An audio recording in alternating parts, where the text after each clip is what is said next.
What's up, everyone? Welcome to Power Play with CJ. As many of you know, Ryan Smyth called it a career tonight. Amazing class act, absolute legend of the game. And, the Edmonton Oilers train in obviously the same facilities a lot of times as the Edmonton Oil Kings Western Hockey League team. And the outpouring of support from the kids on the junior team was impressive. And, really showed you, just how classy a lot of the guys in the Oilers were. And particularly Smitty.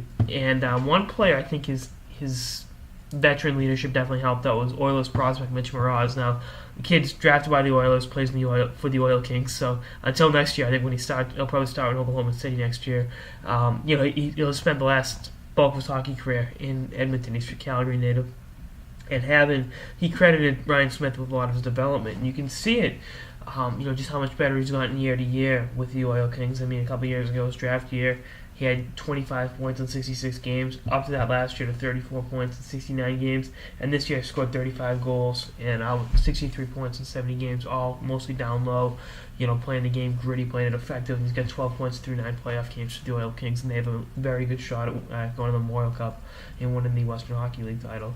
I love this kid's game. He's tenacious, 156 penalty minutes, big kid, 6'3", 215, and I think he's going to be one hell of a player for the Oilers. I thought they drafted him a little high back in 2012, but in retrospect, 2 years later, I think they made a very smart move, and having a guy like Smitty kind of tutor him and show him the ins and outs of, Ryan Smyth spent a minute or two in front of the net in his career, and, I can't remember Smitty ever scoring a pretty goal that led off SportsCenter, but when you look at just what he did in terms of getting down, establishing position, tipping, tapping, and deflecting, there were few players in NHL history that were as good as he was. And I know he got teased by teammates a lot for having a pop gun for a shot, but that the nose for the net got him a lot of goals, and you really can't can't take that away from him.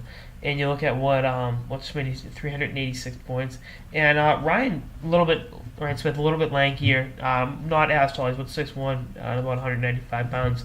But you look at the build Moroz has in terms of going to the net, establishing position. I think I'm not going to compare the two players because that's not fair to either player. But I like that he kind of was willing to accept Ryan Smyth. Well, first of all, you have to be an idiot not to accept the guidance of an amazing hockey player like Ryan Smyth. But at the same time, wasn't above getting that help, and and good for Smitty for going out there and helping out and being like a mentor, kind of tutoring him and showing him how to be an effective goal scorer and really widen your repertoire from going with his physical presence every shift to being a guy that can play power play minutes and be a consistent point producer. Not exactly the highest scorer, but a guy that can do little things and help you win hockey games in addition to putting points on the board. Every now and then. Anyway, that's all I got in this episode of the Power Play with CJ on the impact Ryan Smyth had on Mitch Moroz's development. Stay tuned for episodes throughout the season and beyond. Later, guys.